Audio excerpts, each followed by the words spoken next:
Bom dia, graça e paz, irmãos. Podem sentar.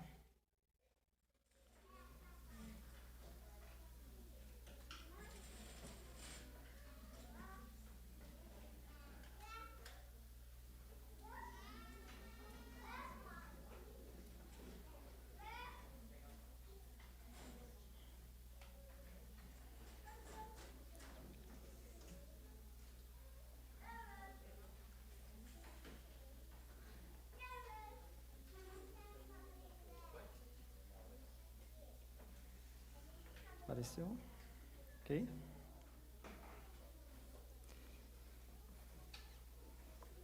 Convido os irmãos a fazerem uma oração comigo. Oi. Acho que tem grave demais. Vamos orar, irmãos. Deus bondoso, querido e amado, mais uma vez em Tua presença, Deus, nós queremos agradecer, Pai, por essa oportunidade, esse momento ímpar em nossas vidas, de estarmos em comunhão com a nossa família, Deus, a instituição que o Senhor criou e que o Senhor tanto nos ensina a zelar, a cuidar, Pai. E também a comunhão com os nossos irmãos, que aqui, Deus, trazem a nós conforto, trazem alegria aos nossos corações. Obrigado por esse momento tão especial, Deus. Obrigado pela vida também da liderança desta igreja que está à frente, Pai, o pastor Glauber, sua família, Deus, os irmãos que se empenharam, Deus, para estarem aqui, Deus, irmão Alexandre também, Deus, que esteve à frente, Deus, dos trabalhos tão importantes para que esse evento pudesse acontecer, Deus. Obrigado, Deus, pela oportunidade que também temos, Deus, de ouvir a Tua palavra, Deus, que possamos entendê-la, que possamos aplicá-la em nossas vidas e principalmente no nosso lar, no nosso convívio, Pai. Nos ajuda nós, maridos, a cuidarmos das nossas esposas, Deus, que os nossos filhos também sejam iluminados através das nossas vidas e principalmente da Tua palavra, Deus, que resgata em nós, Deus, a Tua imagem e a Tua semelhança, Pai. Obrigado por tudo, esteja conosco nesse momento, Deus, abrindo o nosso entendimento, em nome de Jesus. Amém. Irmãos, eu e o pastor Glauber, a gente teve o desafio de tentar comprimir, né, alguns estudos a respeito desse livro aqui do Davi Merkel. Alguns devem conhecer, alguns, quem sabe, nesse momento estão lendo. Essa aqui é uma das novas versões, diz que são 15 lições para transformar seu casamento. Então, você que esteja interessado neste livro, já vá procurando aí, né, nos sites onde você possa encontrar, ou falar com alguns irmãos que também fazem a venda, né, desses livros. Nós queríamos trazer todas essas lições, mas o tempo não nos permite, né? Então, os irmãos, com certeza a gente vai ficar devendo para os irmãos todo esse conteúdo, porque é um livro que não é tão grosso, mas o conteúdo é muito denso, né? Ele é pesado, ele traz a palavra de Deus de forma verdadeira, e é importante a gente falar isso também. Em meio a tanto conteúdo sobre família nos dias atuais, é difícil a gente encontrar um livro, né, um conteúdo que possa nos remeter às Escrituras, porque hoje o senso comum fala muito alto. Além disso, a própria ciência, a psicologia nos traz conceitos, alguns interessantes, outros rejeitáveis. O próprio senso comum da população, a vivência das famílias. Quem sabe eu e você já temos algum modelo de família, os nossos pressupostos, o que nós vivemos dentro da nossa casa, da nossa família, né, os nossos pais, o que os nossos pais nos ensinaram. Então, há muita coisa para a gente olhar, vislumbrar, há muita coisa também que serve de modelo para as nossas vidas. Mas é importante ressaltar que existe um modelo específico para as nossas famílias que é infalível, que é a palavra do Senhor. Esse modelo se encontra na palavra de Deus. E a gente, em meio aos nossos problemas diários, dentro da nossa casa, com as nossas esposas, às vezes a gente busca conteúdos que são interessantes na questão do conhecimento humano, mas que não trazem verdadeiramente aquilo que a família precisa. Por isso, o que nós vamos tratar hoje fala do plano mestre, né? Tá saindo direitinho o slide aí? Legal.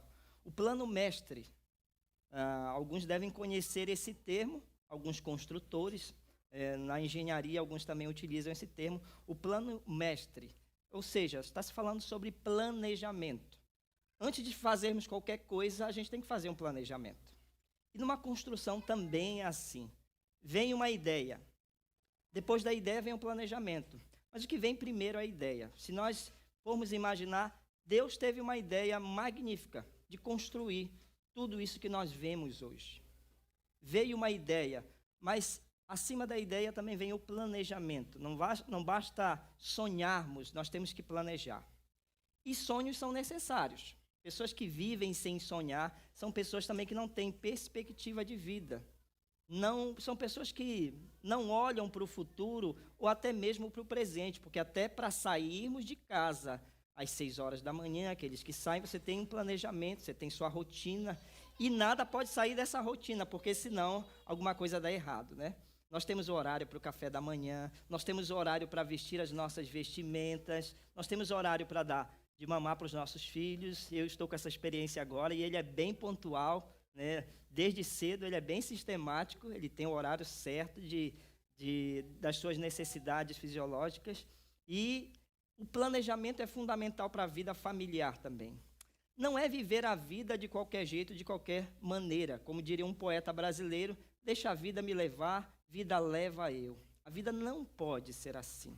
E a vida da cristandade, dos cristãos também não. A família precisa olhar para o planejamento com carinho.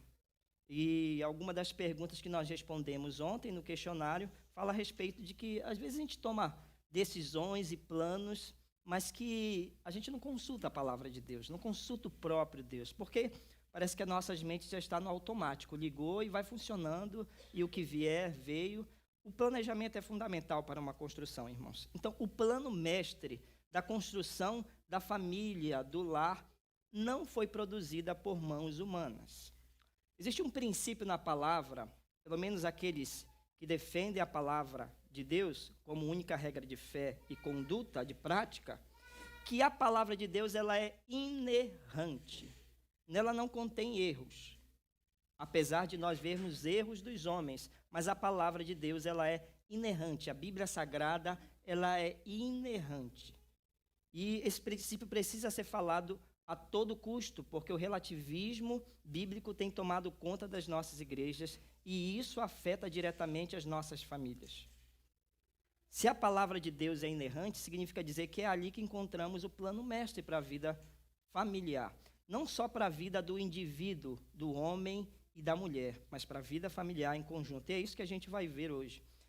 Se o plano mestre está na Bíblia Sagrada, onde é que nós podemos ver isso? O texto que nós vamos trabalhar hoje é um texto muito utilizado na teologia para falar a respeito de um termo, a imago Dei, a imagem de Deus. Portanto, irmãos, gostaria que vocês abrissem suas Bíblias ou acompanhassem no slide esse texto que nós vamos trabalhar no decorrer do assunto que vamos tratar hoje. Gênesis capítulo de número 1, versículos de 26 a 28. Se quiser acompanhar no slide, ou ver aí na sua versão, na sua Bíblia, fique à vontade.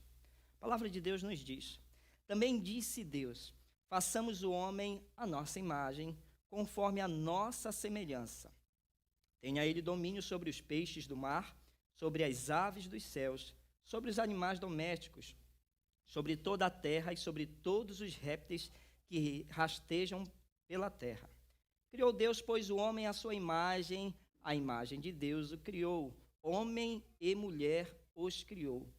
E Deus os abençoou e lhes disse: sede fecundos, multiplicai-vos, enchei a terra e sujeitai-a, dominai sobre os peixes do mar, sobre as aves dos céus e sobre todo animal que rasteja pela terra. Esse é o texto fundamental para nós entendermos a respeito da imago Dei, a imagem de Deus.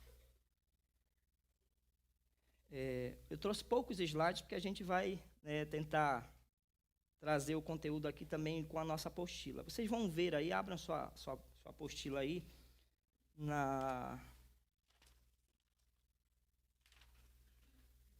eu acho que está igual, né, as páginas, só dos questionários que não, né? O plano mestre está lá na página de número 8. Há 8 perguntas aí que no decorrer do estudo gostaria que os irmãos respondessem. é o número 2, o plano mestre, a imagem de Deus. Acharam? A primeira pergunta que nós vemos aí é fundamental para a gente começar o que nós vamos tratar hoje. Por que a família existe? É a primeira pergunta. Por que Deus criou a família e a colocou no centro do seu plano desde o início? Procure enumerar tantos propósitos para a família quanto possível. Eu gostaria, antes de tudo, que todos pudessem responder essa pergunta de acordo com seus pressupostos, aquilo que você entende. Tá? Ela não é uma pergunta pessoal, então eu vou convidar um irmão, após responder, a ler para a gente aquilo que ele respondeu, tá bom? Por livre e espontânea pressão, eu vou apontar alguém aí. Então, gostaria de pedir a cooperação dos amados irmãos. Por que a família existe? São várias perguntas aí, mas que têm o mesmo direcionamento. Porque Deus criou a família e a colocou no centro do seu plano desde o início, e aí você vai enumerar algumas respostas, alguns propósitos que, ao seu ver, fazem sentido. Vou dar 2 minutos para os irmãos responderem, acho que é o suficiente, né?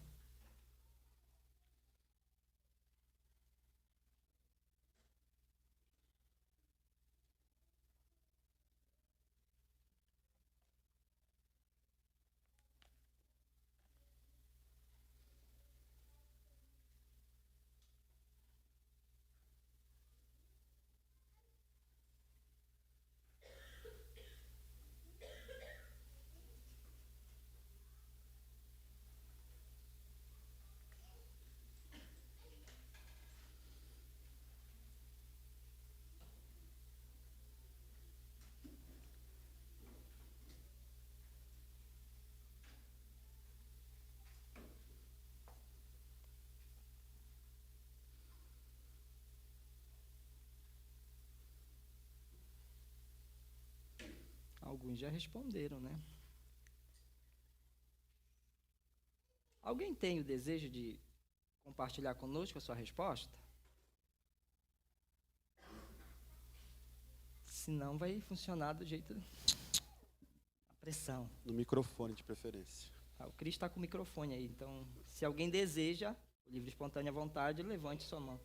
Não, eu não respondi, eu estou prestando atenção no culto. Eu não respondi, não. Eu estou no staff hoje, então... Jonathan, já terminou?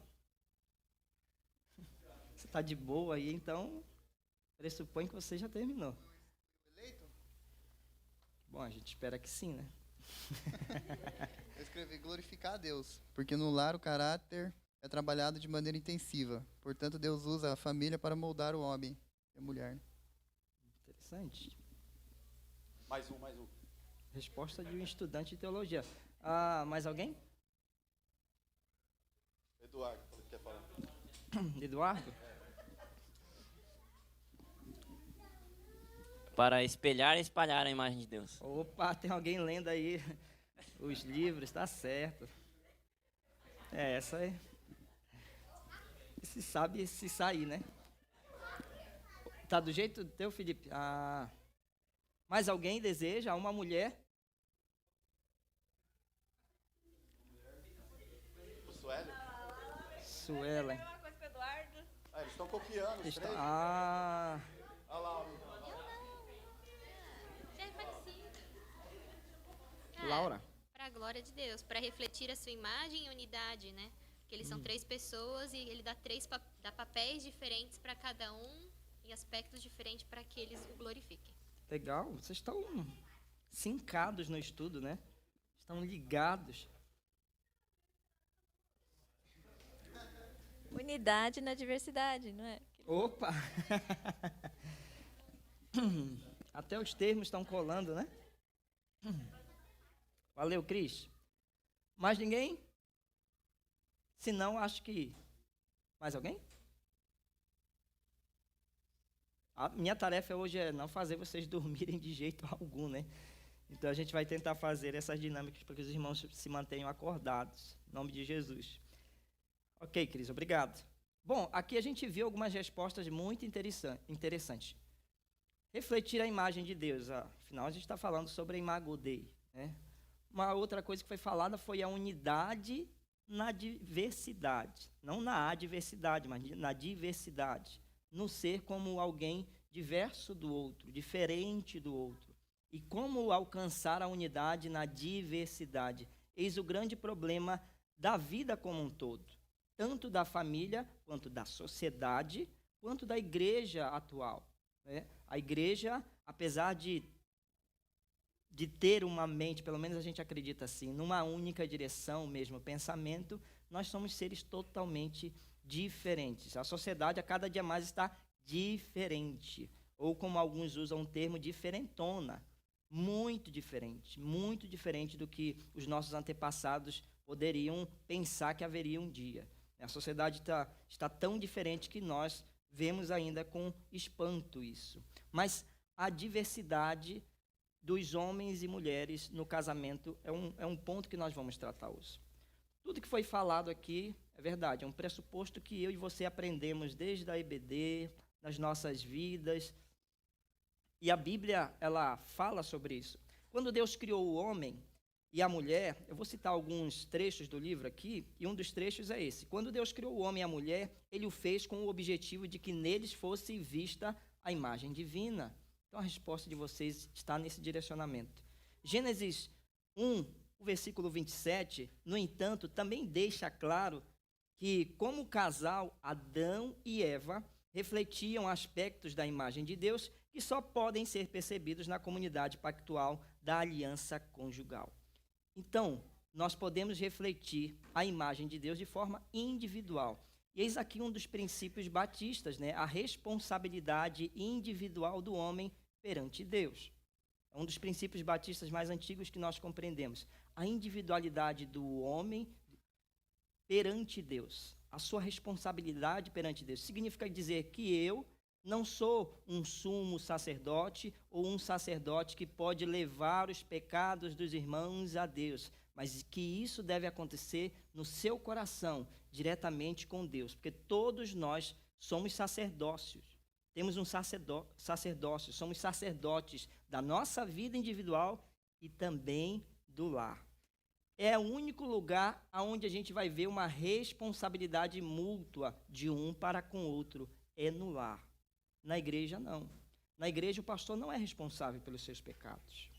Na igreja, o pastor não é o sacerdote que vai levar teus pecados a Deus e eles vão ser perdoados. Não é um sacrifício que eu possa levar a Deus que vai perdoar os teus pecados. Isso acontece de forma individual. Porém, no lar, há uma responsabilidade mútua entre marido, mulher e seus filhos. O homem e a sua prole são a base da sociedade. Não existe sociedade sem família. Na verdade, a sociedade ela é fundada por causa das famílias, não o inverso. Parece que hoje se quer fazer o inverso, né? A sociedade quer ditar o que a família deve ou não fazer, quando deveria ser o contrário. As famílias é que formam a sociedade e elas é que detêm o poder daquilo que deve ser feito ou não. Porém, nos dias atuais, as famílias divergem em pensamento, em religião, em conceitos pessoais, em conceitos sociais, em conceitos econômicos e assim vai. Mas as diferenças fazem parte do dia a dia. E na família existe uma responsabilidade mútua. Diferente dos animais, a gente tem, assim, corresponde, né, ao seu criador de várias maneiras. E o autor desse livro, Davi Merkel, ele coloca algumas questões interessantes a respeito da Imago Dei. Eu gostaria de tratar um ponto teológico um pouco delicado antes disso. Já que estamos falando de Imago Dei, no decorrer da história da teologia, nós caímos em alguns acidentes. Um deles é a ideia de que o homem, na verdade, ele ainda carrega a imagem de Deus. Isso, ponto em comum. Porém, que essa imagem de Deus ainda nos remete, ainda nos dá a capacidade de nos achegarmos a Deus. E não é isso que nós cremos. Pelo menos os reformados. Nós cremos que, na verdade, o homem ele é totalmente depravado. E a Bíblia está cheia dessa ideia, não tem como negar. O homem é totalmente depravado. É verdade que Deus criou o homem à sua imagem, conforme a sua semelhança, e que sim, o homem como indivíduo tem características do seu Criador. Alguns vão dizer que isso é uma espécie de assinatura digital de Deus, e isso é fato. Nós podemos ver isso no dia a dia, olhando para as pessoas, para os seus comportamentos, mas isso nada tem a ver com a ideia salvífica da salvação. Nós somos incapazes, ainda que carreguemos algumas características de Deus, nós somos incapazes de chegar a Ele e sermos salvos com nossa própria força, com o nosso próprio entendimento. Na realidade, nós não temos essa capacidade de nos chegarmos a Deus. Até nós que já somos cristãos, ainda corremos o risco de nos afastarmos de Deus diariamente, né? Paulo diz isso: olha, o bem que eu quero fazer, esse eu não faço, mas o mal que eu não quero, esse eu faço. Isso persegue os meus passos diariamente, o mal que eu não quero mais fazer. E esse querer nada tem a ver com a ideia própria, mas o querer que o Espírito Santo colocou de nós, de fazermos boas obras. Então, eu gostaria de fazer essa ressalva quando a gente fala de imago Dei. O homem é incapaz de chegar a Deus, apesar de carregar alguns desses aspectos que nós vamos falar. Um deles que o Davi Merck coloca aqui é o intelecto, ou seja, o raciocínio. Isso é uma marca de Deus na criação do homem. Nós somos diferentes dos animais. Isso é ponto, acho que, pacífico, apesar de alguns dizerem que os animais hoje, na verdade, são muito mais amorosos que os homens e tudo mais. Cada um aqui deve ter, quem sabe, a intimidade com seu animalzinho de estimação, e a gente vê alguns aspectos neles que a gente acha que é amor e tudo mais. Mas é interessante esse contato, porque Adão teve esse contato no Éden, direto com os animais, mas ele era diferente deles. Não se igualava a eles. Afinal de contas, não era um animal que prestava contas no final do dia ao seu senhor, que conversava com o seu senhor. Era Adão. Foi a ele dado o intelecto. Então, o raciocínio é uma das características do homem à imagem e semelhança de Deus. A emoção também, a vontade, por exemplo. Nós temos vontades, nós temos emoção. E essa, quem sabe, é uma das características que mais nos afasta dos animais, a emoção. A emoção. Alguns vão falar do animal como alguém racional, um ser racional, mas, ou melhor, irracional. E o homem carregando emoções. E nós somos muito emotivos, todos nós. Aquela pessoa mais ranzinza que você conheça, mais cara fechada, ela também tem emoções em seu coração. Todos nós carregamos essa marca.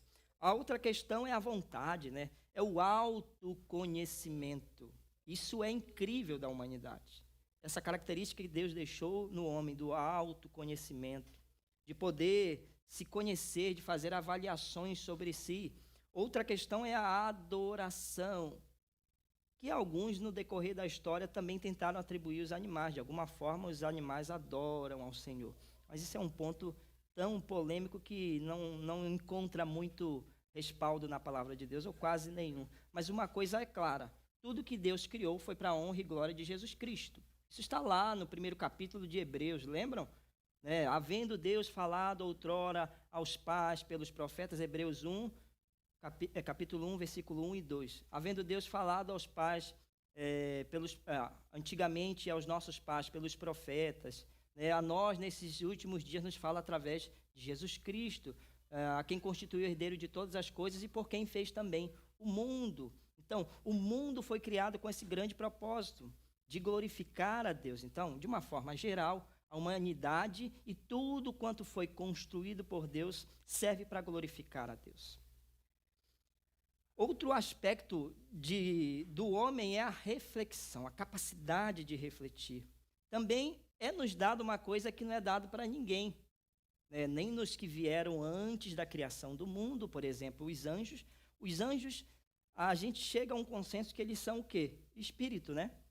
Eles não têm um corpo físico, material, igual ao nosso. Caso tivesse, não precisariam, quando acontece na Bíblia, desses anjos chegarem em sonhos ou chegarem em um corpo de um homem. Então, os anjos têm sua característica. O homem, ele tem uma parte física e tem uma parte não física, uma parte que não é palpável, que nós chamamos de espírito. Eu não vou entrar nessa ideia de dicotomia ou tricotomia, mas é claro que a Bíblia vai falar sobre alma e espírito. Eu, por exemplo, não sei o pastor Glauber, mas eu compreendo que alma e espírito na Bíblia estão se falando sobre sinônimos, né? Notem que na Bíblia, quando fala que o homem morre, o espírito retorna a Deus. Em outros textos vai dizer, quando o homem morre, a alma retorna para Deus. Então, seriam uma espécie de sinônimos. Então, o espírito é uma coisa que nos caracteriza de forma bem diferente de tudo que há na criação. A personalidade que cada um de nós temos, né, e elas são diversas, e aí é um dos pontos que nós vamos trabalhar. E muitas outras características que a gente poderia refletir aqui. Então, a imagem de Deus está em todos os seres humanos. Porém, irmãos, a queda fez um desastre com a imagem de Deus na humanidade. É como se uma estátua linda ou uma pintura fosse totalmente destruída. Foi isso que aconteceu, não é? A imagem de Deus, ela foi deturpada pelo pecado. Ela não foi só embaçada, que um paninho resolveria o problema. Não, ela foi estragada. Esse é um dos termos que a gente pode usar. A imagem de Deus, ela está arriscada, ela está destruída pela humanidade. Mas Deus, pela sua graça, seu infinito amor, já havia planejado antes mesmo da fundação do mundo e da queda, um plano de redenção para as nossas vidas e também para as nossas famílias. Nós acreditamos que Deus é o Deus pessoal, né? E Ele continua sendo. Ele é pessoa. E a Trindade fala de 3 pessoas diferentes, né? Com características diferentes, mas que na verdade são uma só. O Pai, o Filho e o Espírito Santo. A imagem de Deus no casal. A unidade na diversidade é um dos primeiros pontos que a Laura já falou e a Suelen reforçou também. Acho que o Felipe respondeu quase a mesma coisa aí, né, Felipe? Mas a diversidade, irmãos. Deus chamou o homem e a mulher para se completarem. Esse é um ponto que eu grifei e eu acho fantástico. E não competirem. Deus chamou o homem e a mulher para se completarem e não competirem. Por que das diferenças? O que vocês acham sobre esse ponto? Por que Deus criou diferenças? Já que Deus não faz acepção de pessoas. Por que então Ele cria as diferenças? Não seria mais fácil Deus criar todo mundo igual? Não seria interessante Deus dar a um homem um outro homem? No Éden. Afinal, ele precisava de um ajudador, né? De alguém que o ajudasse nas tarefas. Ele não deu alguém idêntico a Adão, mas ele deu uma pessoa totalmente diferente, mas que carregava consigo o seu DNA. Afinal de contas, a Eva foi tirada da costela de Adão. Carregava tanto uma característica física, quanto característica pessoal que unia os dois. Essa característica espiritual é a imago Dei, é a imagem de Deus. Então, uma pergunta pertinente é, por que das diferenças? Por que somos diferentes uns dos outros? E na aplicação dos estudos de hoje por que os casais são diferentes? E até devem ser diferentes. Por que das diferenças? E aí eu quero desafiar alguns irmãos a tentarem me responder isso também com seus pressupostos. Por que das diferenças? Porque Deus nos criou diferentes, homem e mulher os criou diferentes. Para quê? Qual o propósito disso? Alguém consegue me auxiliar, me ajudar? Para falar. Para ter briga.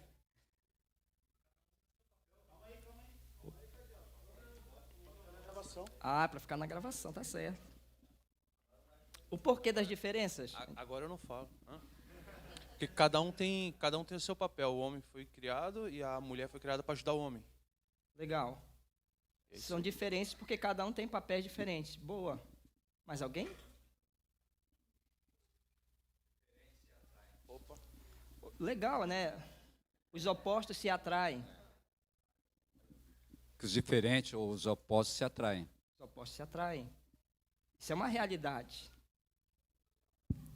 E o Davi fala disso no livro dele, né? Os opostos se atraem. Isso é uma... Para aperfeiçoar. Aprender um com o outro, né? Boa. Normalmente a gente sempre tende a ter dificuldade com o jeito que a pessoa pensa diferente da gente, né? E a gente aprende com isso, né? Boa. Mais alguém? Não? Felipe. Ok, vamos parar aí. Já foi falado muita coisa interessante que o Davi também coloca esses pontos no seu livro. Os opostos se atraem. Verdade ou mentira? Verdade. Os opostos se atraem. Agora, a pergunta é o porquê disso. Para que isso? Qual o propósito de tudo isso, já que estamos falando sobre o plano mestre? Nada é um acidente aqui, tudo foi planejado, irmãos. Então, o porquê das diferenças? E algumas respostas foram dadas aqui. O Jonas falou de algo interessante também. Repete aí, Jonas. Jonathan. A perfeição. Não existe aperfeiçoamento sem aprendizagem. E eu, na faculdade de pedagogia, eu estou rindo porque, me perdoem, mas a pedagogia é muito interessante, é muito bom, mas tem muita coisa ali que me fez sair dessa linha, né, da pedagogia. Mas tem algumas coisas interessantes que eu aprendi lá. O aprendizado, na verdade, essa palavra aí, ela tem a ver com uma questão, o comportamento. Essa psicologia é muito presente na pedagogia hoje, porque se entende que o aprendizado é uma mudança de comportamento. Só aprendizado quando a gente muda. E não tem como mudar o comportamento se não houver outro comportamento. Se não houver um comportamento externo além do meu. Não existe, então, aprendizado se eu não vejo alguém diferente de mim. Porque o aprendizado é mudança de comportamento. Então, as diferenças também servem para o aprendizado, o aperfeiçoamento. É extraindo do outro também aquilo que pode ser saudável para a minha vida. E eis aí o grande problema, é o problema da influência. Porque já que todos somos diferentes, cada um acaba buscando diferenças que, às vezes, podem trazer prejuízo para o seu lar, para a sua família. Eu falei no início sobre os modelos de família. São diversos esses modelos. Quem sabe você tem um amigo ou um familiar que você diz, nossa, esse aqui é o meu modelo para a família, eu queria ser assim, né? Então, a diferença serve também para o aprendizado, para o aperfeiçoamento. Por isso, homem e mulher são diferentes, mas nós temos que ter todo o cuidado com isso, porque o que nós temos que refletir é o quê? A imagem do outro? É a imagem de Deus. Então, toda influência pode ser positiva ou negativa. Eu posso estar buscando no outro, até no meu cônjuge, algo que não reflete a imagem de Deus. E eis aí o problema da influência nos dias atuais. As nossas crianças também serão influenciadas. Irmãos, eu posso empenhar todo o meu esforço, vocês podem empenhar todos os esforços de vocês na criação dos filhos, mas as nossas crianças serão influenciadas uma hora ou outra. E quem sabe elas serão influenciadas de forma positiva, em outros momentos de forma negativa. Não tem como fugirmos dessa realidade.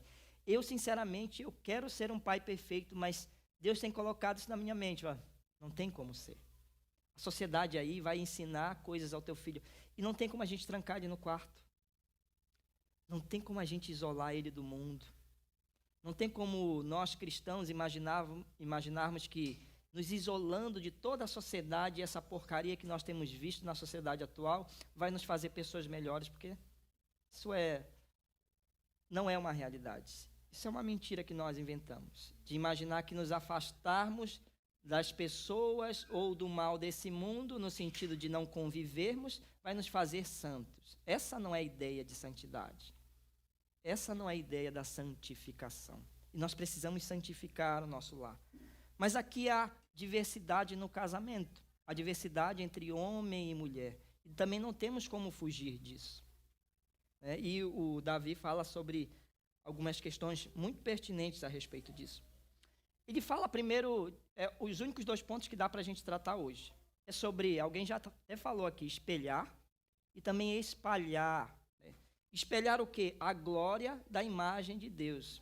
Nós espelhamos e devemos espelhar a glória da imagem de Deus. Mas espalhar também a glória do reino de Deus. Não é só espelhar, não é sermos apenas um modelo, mas é espalhar isso, é imprimir também isso nos nossos filhos e aqueles que estão ao nosso redor também. E eis aqui a grande tarefa para as nossas vidas, imprimir no nosso cônjuge aquilo que é de positivo, que reflete a imagem de Deus nele. E eu confesso que, respondendo esses questionários, a gente vê o quanto nós temos pecado nós homens, eu falo para nós homens, na ideia de imprimir em nossas esposas a imagem de Deus. Aquilo que Deus nos delegou a fazermos. A gente tem dificuldade de fazermos os devocionais. Eu consegui um livro com um pastor e eu, há umas 2 semanas, estou tentando abrir esse livro no devocional em casa. Quem disse que nós conseguimos? Estamos nessa batalha, eu e minha esposa. E eu tenho um convívio de pastorado. Aí você pode dizer, esse é um modelo. Eis aqui um ponto. Apesar de nós refletirmos a imagem de Deus, nós também refletimos a imagem desse mundo. Esse mundo parece que insiste em grudar em nossa imagem e parece que ele não quer sair. O mundo também está impresso em nós, as coisas desse mundo.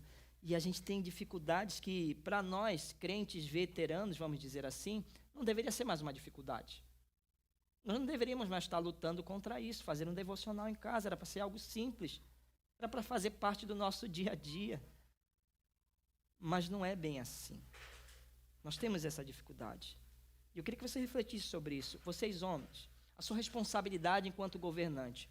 Lembram que Adão, ele comete 2 grandes erros após o pecado. Depois do pecado, irmãos, foi erro após erro. Foi queda sobre queda. Foi como aquele efeito dominó que a gente conhece, né? E o homem, além de ter desobedecido seu Deus, ainda afronta a Deus, jogando a responsabilidade para 2 pessoas.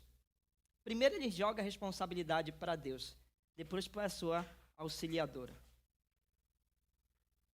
E isso pode acontecer no dia a dia, na prática. A gente tem responsabilidades, não faz e a gente arruma desculpas para dizer o porquê não fez. É porque eu fiz zangueou até tarde, então por isso eu estou cansado, eu não consigo dar atenção para minha família, o quanto ela merece, o quanto ela precisa até. Então, Adão jogou a responsabilidade para Deus, porque ele disse, olha, foi tu que me deste essa mulher, foi culpa da mulher que tu me deste. Ele atribuiu a culpa do seu erro a Deus e a sua auxiliadora. E às vezes nós usamos as circunstâncias que eu creio, Deus continua movendo o mundo, irmãos, certo? Ele continua movendo o mundo. E eu acredito muito que as circunstâncias também são criadas por Deus. Além da nossa falha, da consequência do nosso pecado, Deus coloca circunstâncias na nossa vida, porque Ele continua movendo o mundo. E às vezes nós usamos essas circunstâncias que são colocadas por Deus para jogar a responsabilidade para Ele. Para que eu vim para o Japão, irmãos? Eu tinha tempo de vida todo que eu queria. Era pastor em tempo integral, podia fazer o que eu quisesse, quase a hora que eu quisesse. Não tanto assim, né, pastor? Porque telefone de madrugada, gente dizendo, pastor, vai buscar meu filho que está no bar bebendo, isso 2 horas da manhã. E com imaturidade eu peguei, saí de casa e fui buscar aquele garoto. Nada tinha a ver com a minha atribuição, não era para isso que eu fui chamado. Não agi nada na vida daquele garoto, um pequeno comentário. Mas às vezes a gente usa as circunstâncias, porque eu acho assim, eu não estou conseguindo fazer o devocional em casa porque eu não tenho tempo. Mas quem me trouxe para cá? Certamente não foi em minhas próprias pernas. Eu não tenho dúvida que quem me trouxe para cá foi Deus. Foi Ele que colocou essa circunstância na minha vida. E às vezes eu uso isso, as circunstâncias que Deus colocou para jogar a responsabilidade para Ele. Deus, afinal você me colocou no Japão, que eu trabalho 12 horas e meia por dia, então por isso eu não consigo fazer o meu devocional. Ou então a responsabilidade se joga para a esposa, né?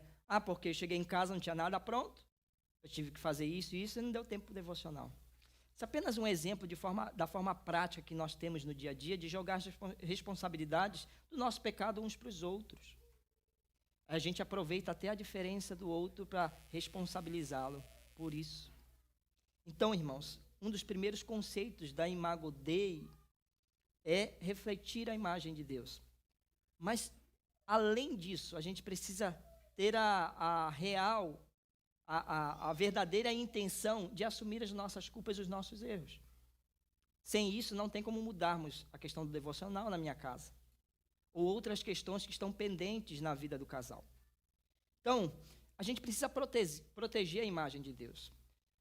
Jesus Cristo morreu na cruz do Calvário e nos trouxe o resgate da imagem de Deus. Fora isso, não existe outra possibilidade de nós refletirmos a imagem de Deus, se não fosse Cristo Jesus no Calvário. Foi Ele quem nos deu a oportunidade de resgatarmos a imagem de Deus, de vermos agora aquele espelho mais limpo.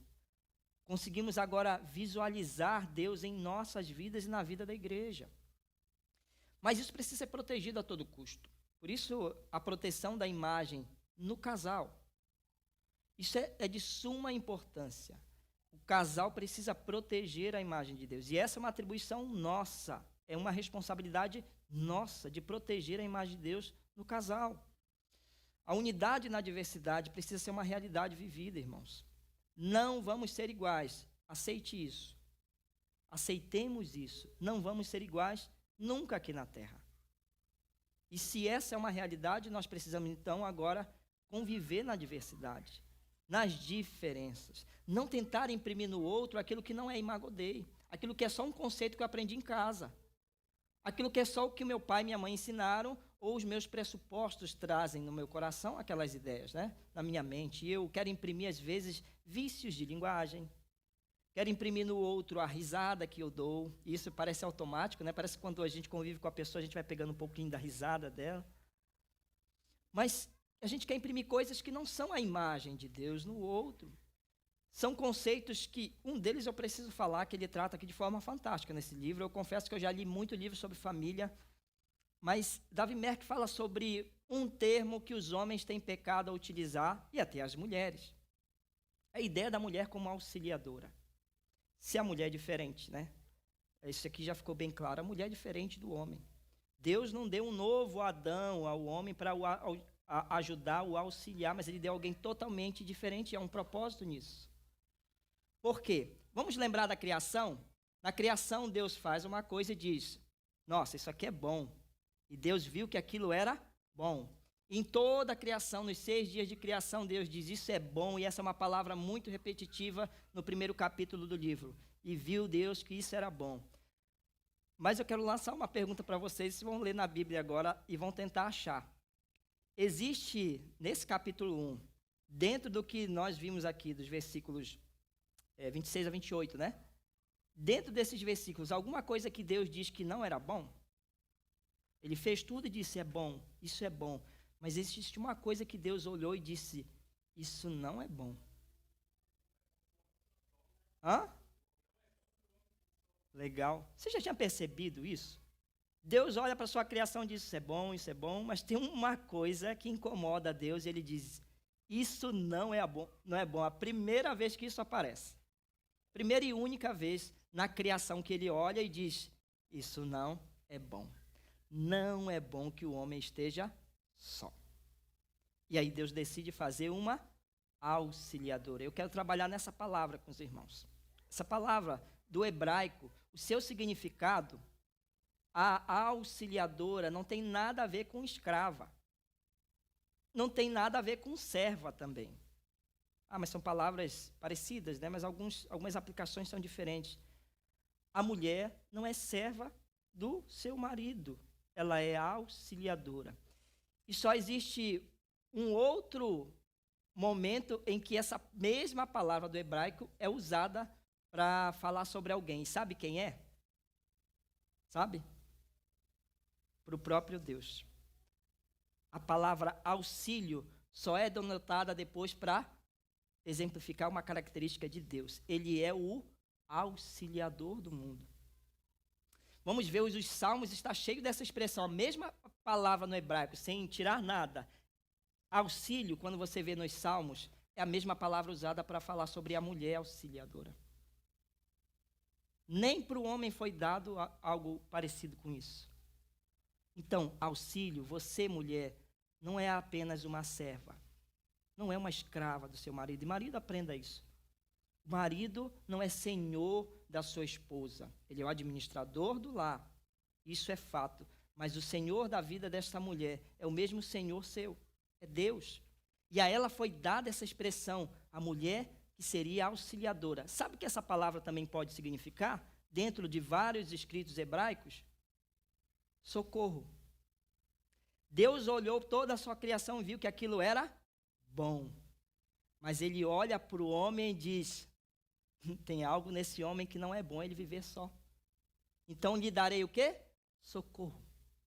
Esse homem necessita de socorro, porque existem coisas que ele não vai conseguir fazer. Existem coisas que não estão na identidade dele, que eu, o próprio Deus, não dei para ele. Por isso vou criar uma auxiliadora, um socorro bem presente na sua vida. E é bom a gente linkar essa palavra auxiliador com o próprio Deus, porque você, mulher, tem uma identidade que Deus te deu de socorrer alguém. A mulher é aquela que socorre a casa, isso é fato, irmãos, e nós, homens, precisamos aprender isso. Sem a mulher no lar, nós não seríamos nada, porque estamos sem socorro. Um homem sem uma companheira está sem socorro. Assim como Deus é o auxiliador do seu povo, é aquele que o socorre na hora da angústia. Nós, homens, irmãos, nós não temos, às vezes, tanto abertura em nossos corações. E eu vou falar para vocês, até dentro de casa a gente não consegue abrir muito do que nós sentimos.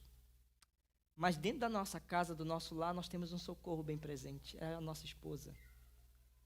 E há tempos eu tenho sido cobrado pela minha esposa, abre mais teu coração, né?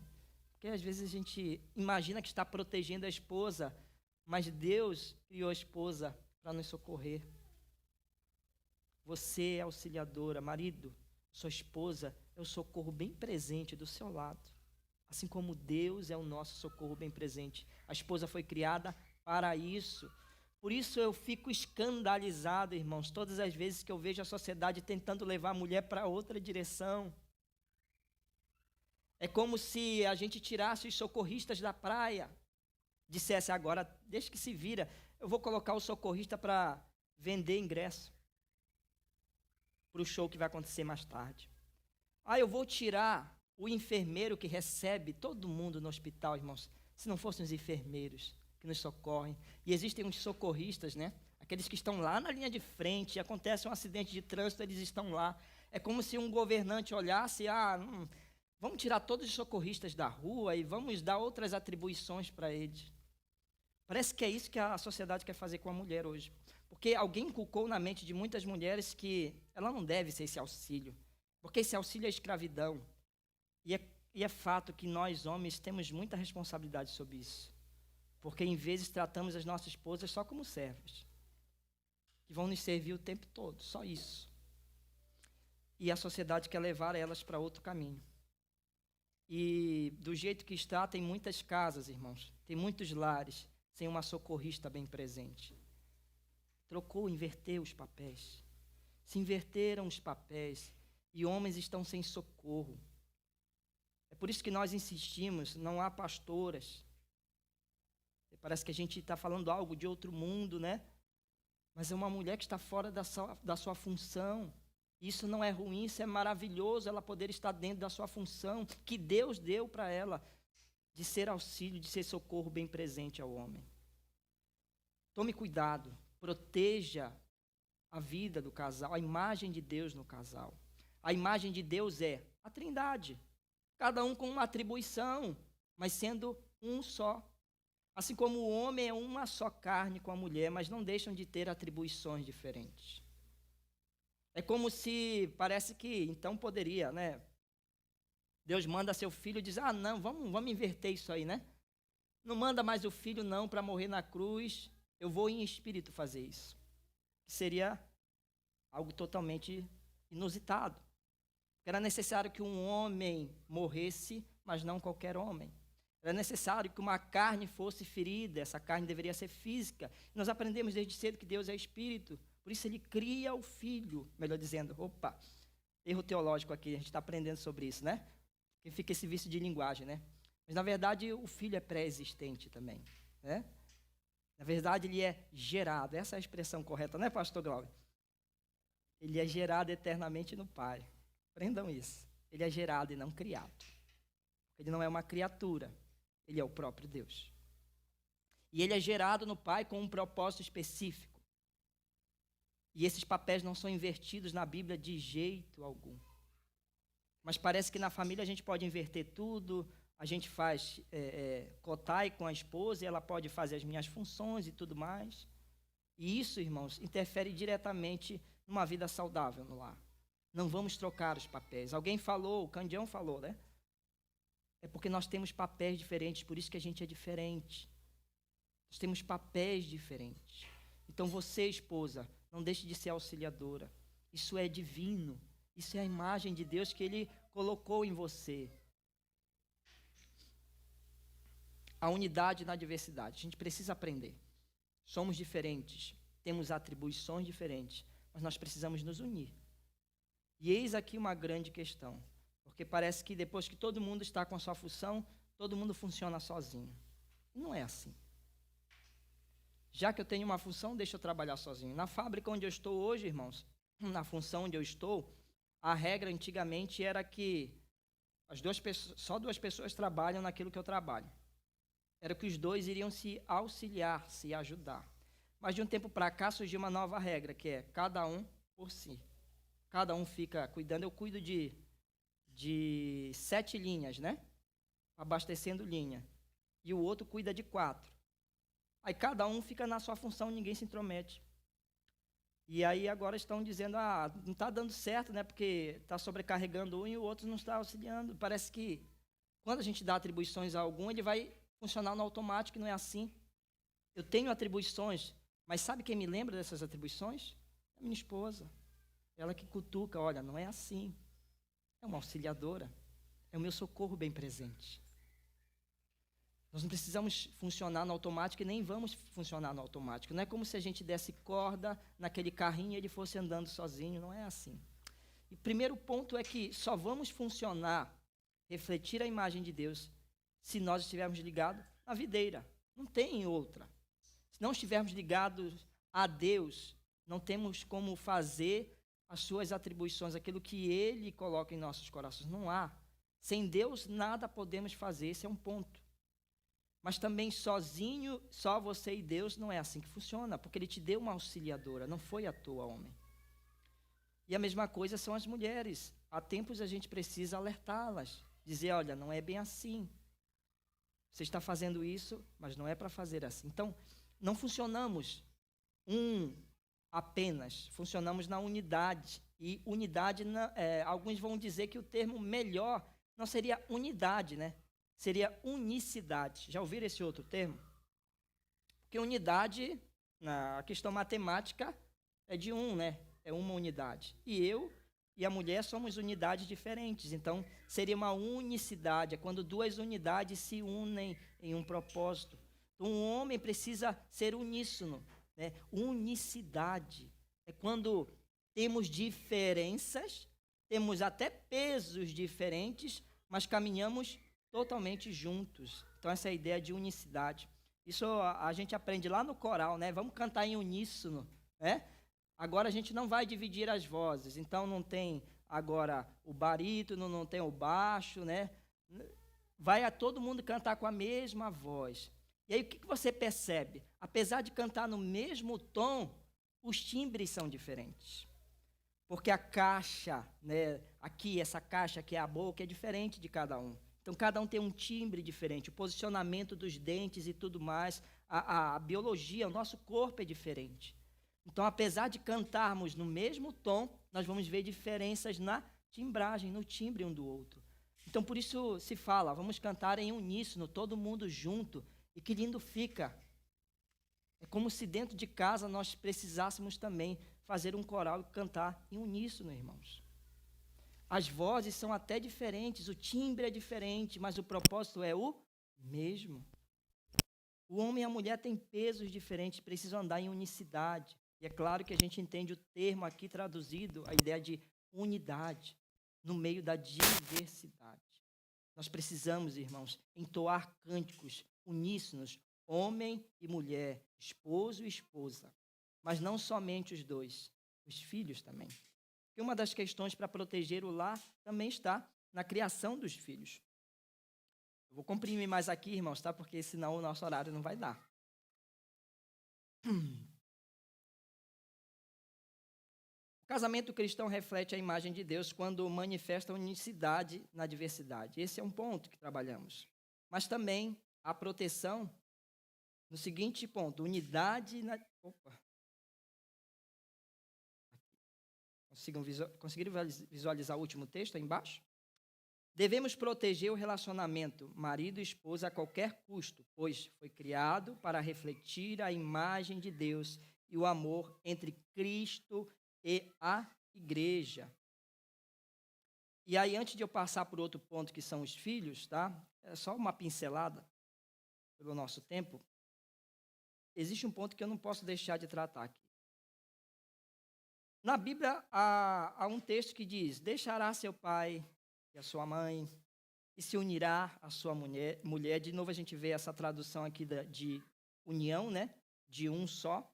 E eles serão uma só carne. São 3 ideias nesse texto que nós temos que ver. Lá no livro de Gênesis ainda. Deixará seu pai e a sua mãe. São 3 coisas diferentes. Deixará seu pai e sua mãe.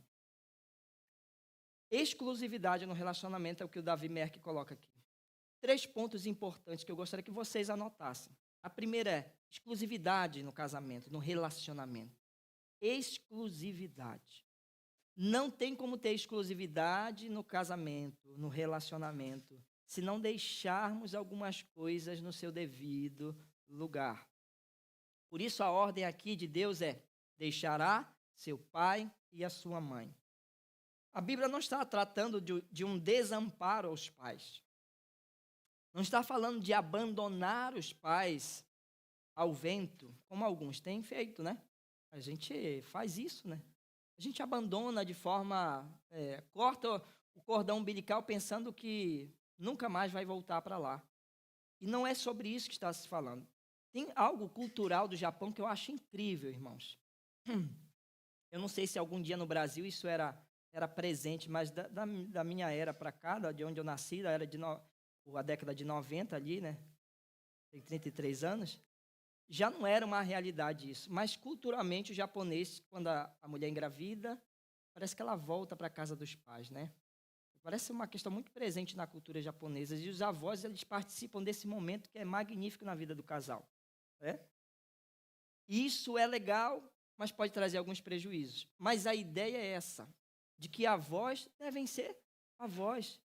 Eles não são avós se não participarem também de todo o processo. Então, quando se fala em exclusividade de relacionamento, não é afastar os avós de serem avós.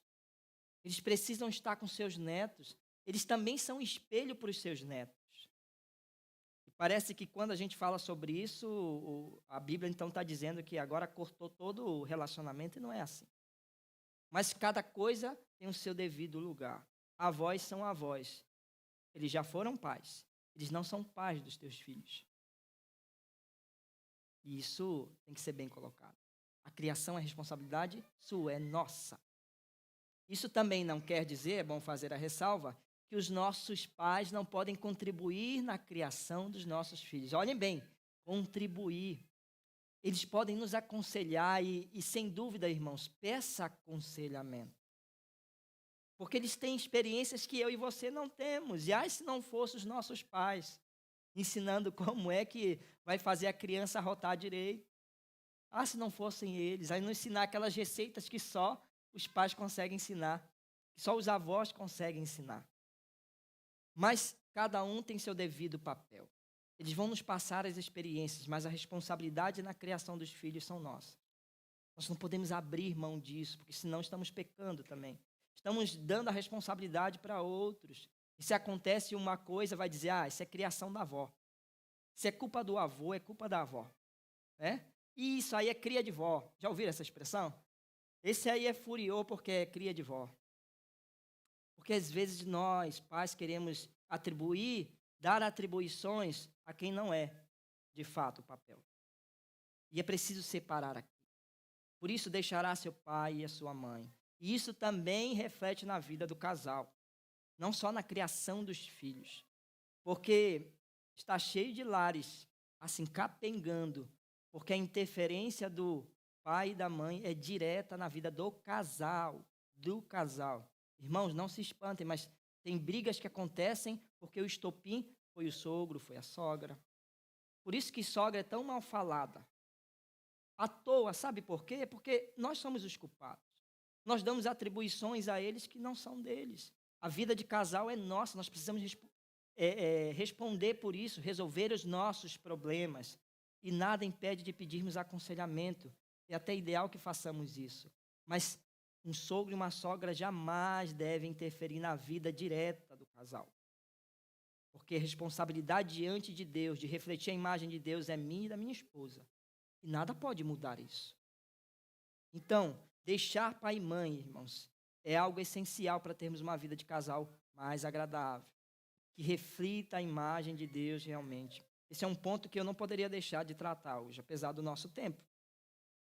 Além disso, de ter exclusividade no casamento. O casal precisa ser exclusivo. Eu não dou autoridade à minha mãe para repreender a minha esposa a qualquer momento. E nem dou autoridade à minha mãe de xingar a minha esposa. E alguns têm dado essa autoridade. Isso tem se tornado problema e separação em muitos casais. Muitos, irmãos, são muitos. Porque não conseguem separar os papéis. Porque pai e mãe ainda estão com o cordão umbilical remendado. Porque um dia foi cortado. O dia que a pessoa chega na adolescência, ela começa ela mesma. Se há algum cordão, começar a cortar. O adolescente não quer mais aquela intimidade tanto com o pai. Quando ele chega na juventude, ele vem com um tesourão e diz, agora eu vou cortar. Vou viver a minha vida, 18 anos, então eu mesmo vou cortar. E é o momento que nós fazemos isso. Mas parece que quando nós casamos, a gente quer remendar o cordão umbilical. E traz para dentro de casa responsabilidades e dá aos nossos pais, aos avós, responsabilidades que não são deles. Fazendo isso, nós estamos prejudicando tanto a nossa vida como casal, quanto a vida dos nossos pais. Delimite exclusividade no relacionamento. Esse é um ponto importantíssimo. O outro e se unirá à sua mulher. De novo, a palavra união aqui, unicidade. É os dois cantando no mesmo tom, ainda que com timbres, vozes diferentes. Fidelidade no casamento. É sobre isso que trata esse ponto. E se unirá. Outro ponto que não pode ficar de fora. Deixará pai e mãe, exclusividade. Agora precisa de fidelidade. Nossa, irmãos, é um ponto que tem todo o tempo tocar fidelidade no relacionamento. Eu sou fiel com a minha esposa quando eu cumpro o que eu falo. Quando eu cumpro uma promessa, eu sou fiel. Há fidelidade no relacionamento quando também eu não deixo nada que está fora interferir nele. Isso também é fidelidade. Fidelidade tem também, a infidelidade tem acabado com a vida de casais.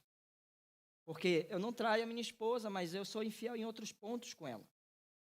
Mas falando já disso, fidelidade é essencial para um casal viver até os últimos dias, como prometeu, até que a morte nos separe. E a infidelidade tem separado. Começou no Éden. A infidelidade de Adão e Eva para com o seu Deus. Foram infiéis ao seu Deus. E o que houve? Separação. O que estava unido agora estava separado. Mas Deus, com a sua graça, vem e une de novo. Lembram daquela cena que nós vemos no livro de Gênesis? Deus matando um animal, tirando a pele dele, dizendo, olha, tem uma nova chance aí, vamos fazer uma nova aliança. Ele cobriu de forma simbólica, eles dizendo, eu serei o cuidador de vocês novamente. Eu estou reafirmando a minha aliança com vocês. É necessário que nós, irmãos, reafirmemos a nossa aliança um para com o outro no casal. Fidelidade.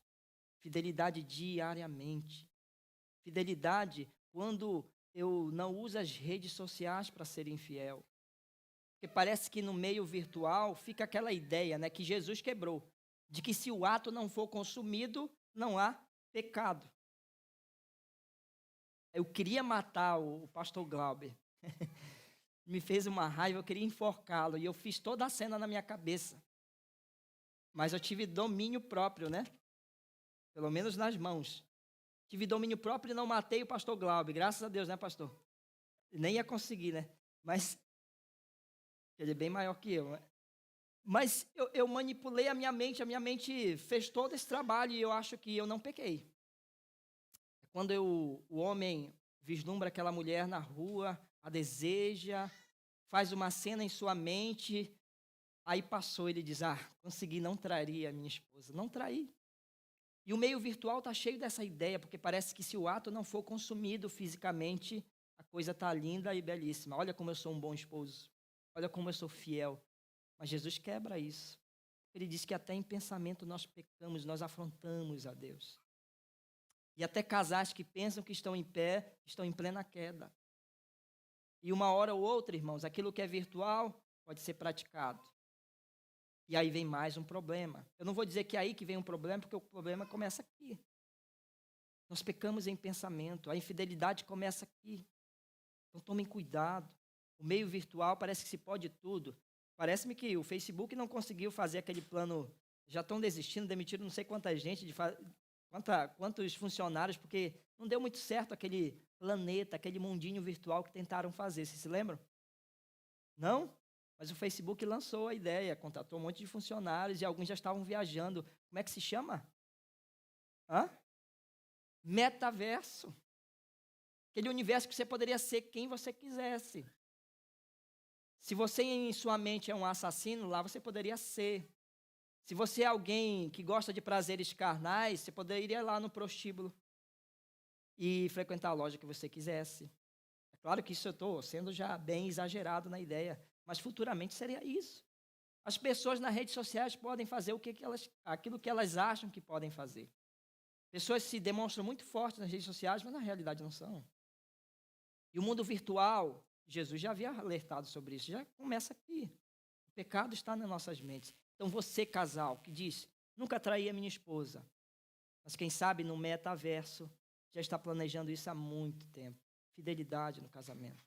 Fidelidade, irmãos. É física, mas também é mental. Então tome cuidado. A fidelidade é essencial para um bom relacionamento. E não só a fidelidade, mas a intimidade do casal.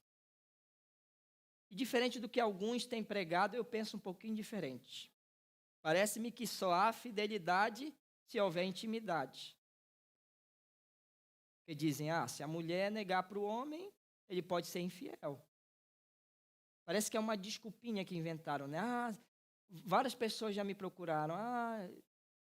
Pastor, tive um problema e meu marido foi infiel, né? Mas eu tenho culpa, né? Porque eu não me arrumo mais direito. Eu não cuido da minha aparência. É claro que o Davi Merck vai falar desses pontos como essenciais também, cuidar de si. Mas não é esse o ponto que ele trata. Ele fala que isso é essencial para as nossas vidas. Mas isso não pode vir como uma ideia de desculpa para a infidelidade. Então, alguns casais que estão sem intimidade tendem a ser infiéis uns com os outros. Mas deixa eu falar uma coisa.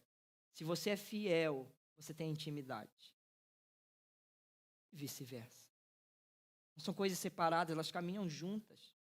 Isso também é unidade no casamento. Entender que fidelidade e intimidade caminham juntas. Não é porque eu estou nesse momento sem intimidade que eu tenho a liberdade para ser infiel. Gente, vamos olhar lá no Éden, não tinha intimidade? Deus era totalmente íntimo.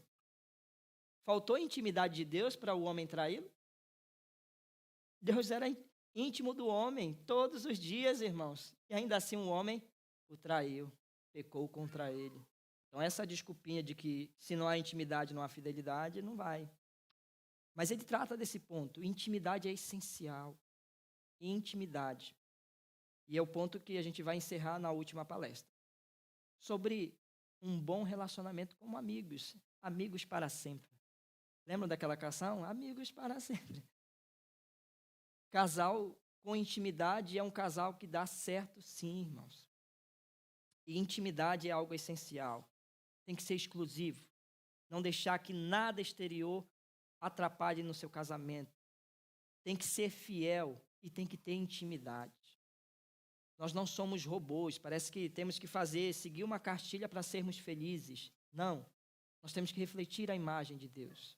Não é que a Bíblia é uma cartilha que nós devemos seguir moralmente como se fosse uma lei apenas. Mas é porque, se imitarmos Deus, refletiremos a imagem dele.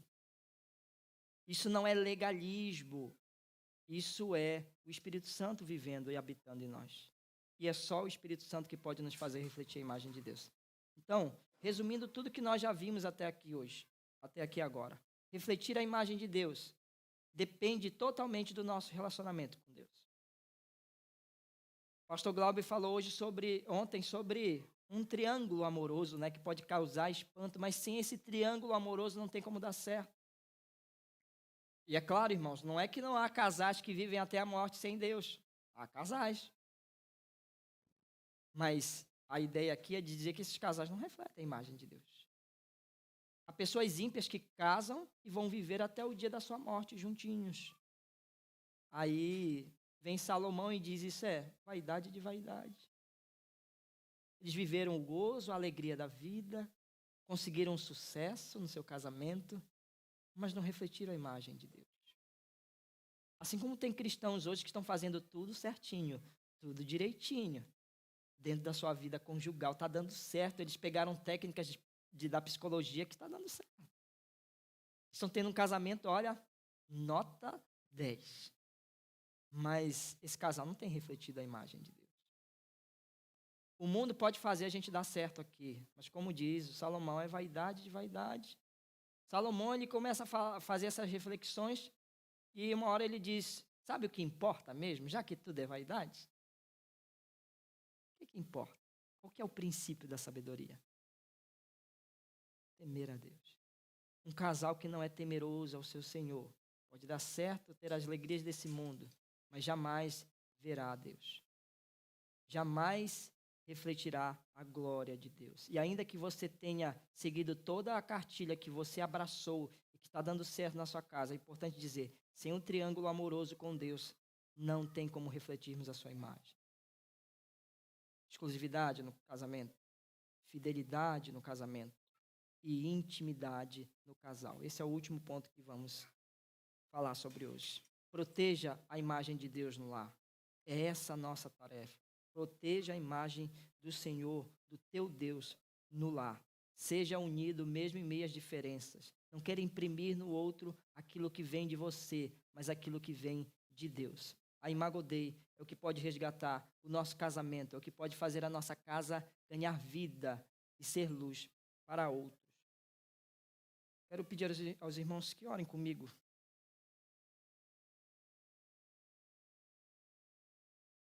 Deus querido e Pai, refletindo sobre tudo isso que vimos e falamos, queremos te agradecer, Deus, por tudo o que o Senhor tem feito, Pai. Pela palavra que ouvimos agora, Pai amado. E pela tua graça que é majestosa em nossas vidas, Deus. Confessamos o quanto temos dificuldade de gerir o nosso lar enquanto pais, o quanto as mulheres também têm suas dificuldades, os nossos filhos, Pai. Por isso te pedimos sabedoria, que esse momento em que estamos ouvindo a respeito da tua palavra seja transformador para nós, Pai. Por isso nos ajuda a refletir a tua imagem, Deus. Não só a refletir, mas também espalhar isso, Pai amado. Espelhar e espalhar para que outras pessoas possam ver, Deus, e contigo e somente contigo, a verdadeira felicidade no lar, a alegria, a unidade, Deus. E só encontraremos perfeição no Senhor, Pai. Nos ajuda a espalhar isso a outros também. Tudo que venhamos a fazer aqui, Deus, possa contaminar outros corações, aqueles que convivemos, Deus. Alguns que estão com casamento por um fio, Pai amado. Nos ajuda a sermos luz e levar o teu evangelho àqueles que necessitam, Pai amado. Mais uma vez te agradecemos por tudo, Deus, em nome de Jesus. Amém. Irmãos, tem um QQ, né, do pastor Glauber, 15 ou mais minutos? Tá. Quanto? 10? Ok. Página 20, eu acho que das mulheres é o mesmo. Não, das mulheres é 17, parece a página. Homens, a página 20, 17 é o das mulheres. Veja se é isso aí. Eu só estou com 2 homens aqui. Só confirme, 17, começa um questionário aí das mulheres. Página 17. Homens, página 20.